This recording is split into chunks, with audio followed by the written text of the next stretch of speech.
코끝은 수술을 해놓으면 무조건 처진다고요? 웃기만 해도 코끝이 처진다고요? 그러니까 늑연골로 꼭 해야 된다고요? 정말 그럴까요? 한번 알아보도록 하죠. 안녕하세요. 추가성형외과 김진영 원장입니다. 코끝 성형은 정말 코 성형에서 중요합니다. 제가 환자분들에게도 설명을 할 때 코 수술의 80%는 코끝 성형이다 라고 표현을 하거든요. 왜냐면 코끝을 얼마나 잘 만들어 주냐에 따라서 그 위에 콧대도 높이를 정할 수가 있고 어느 정도 화려하게 할지를 정할 수가 있거든요. 그래서 코끝 성형이 정말 중요한데 코끝 성형을 잘못 해놓으면 우리가 에펠탑을 만들려고 그랬는데 피사의 사탑이 되는 경우도 있고 휘거나 주저앉거나 하는 경우들도 생길 수는 있죠. 하지만 코끝은 무조건 꺼질까요? 무조건 떨어질까요? 그거에 대해서 알아보도록 하죠.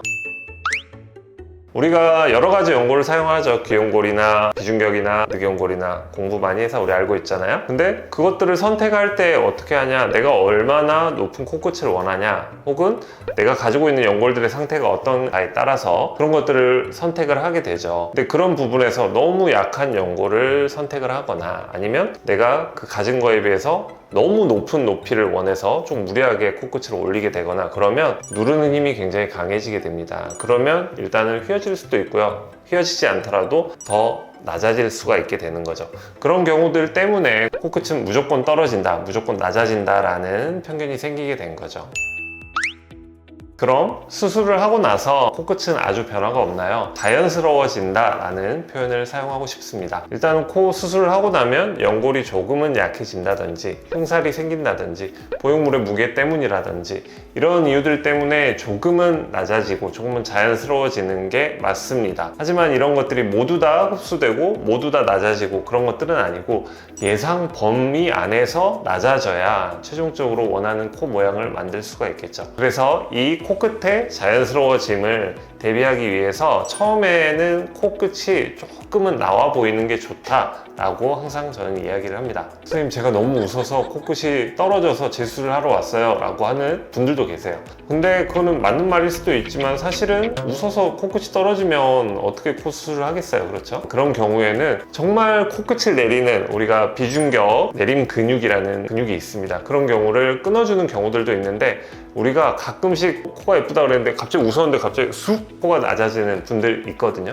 그런 분들은 그런 근육의 힘이 굉장히 강한 분들이기 때문에 수술 중에 그런 근육의 힘을 약하게 하기 위해서 끊어준다든지 약하게 벌려준다든지 그런 경우들이 있습니다. 이제 그런 충분한 조치를 하기 때문에 코 성형을 하고 나서도 웃어도 되는 거죠, 사실은. 물론 그런 힘들이 센 경우에는 조금 더 많은 조치가 필요하겠지만 그렇다고 해서 코 수술하고 나서 웃지 못하게 하지는 않습니다. 그러면 코끝이 떨어지지 않으려면 선생님, 나는 코 성형 한 번만 하고 싶은데 코 수술을 2번 해야 된다 그러더라고요. 코끝이 낮아지니까 나중에 연골을 더 넣든지 이런 작업을 해야 된다고 하더라고요. 그건 틀린 말입니다. 이 부분은 내가 얼마만큼의 목표를 가지고 있냐, 내가 많이 화려하게 하고 싶냐, 자연스럽게 하고 싶냐, 이런 목표에 따라서 충분히 좋은 재료를 고른다면 꼭 재수를 하지 않는 경우가 대부분입니다. 결국은 내가 목표하는 바에 따라서 충분히 강한 연골이 필요하겠죠. 그런 경우에는 늑연골을 사용하는 경우도 있겠으나 코끝이 떨어지지 않고 내가 한 번에 끝내려면 무조건 늑연골을 사용을 해야 되나요? 그건 틀린 말입니다.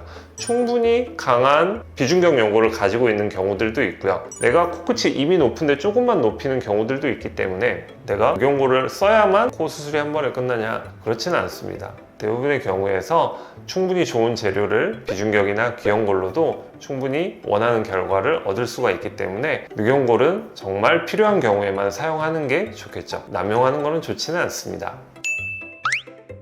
그래서 중요한 게 뭐냐? 또 경험이 중요하겠죠. 제가 코끝을 처음에는 조금 더 부각되도록 수술을 한다고 말씀을 드렸잖아요. 근데 이거는 어느 정도 자연스러워지는지에 대한 충분한 경험이 필요합니다. 굉장히 많은 케이스들을 봐왔고 어느 정도 평균치라는 것들이 있기 때문에 어떤 재료를 쓸 때 어느 정도 자연스러워지는지, 어떤 코 구조일 때 어느 정도의 코끝을 조금 더 올려서 마무리를 해야 되는지, 이런 것들을 처음부터 아는 건 불가능하고 결국은 이런 많은 케이스들을 수술해 본 성형외과 전문의만이 이런 것들을 정확하게 맞출 수가 있는 거죠.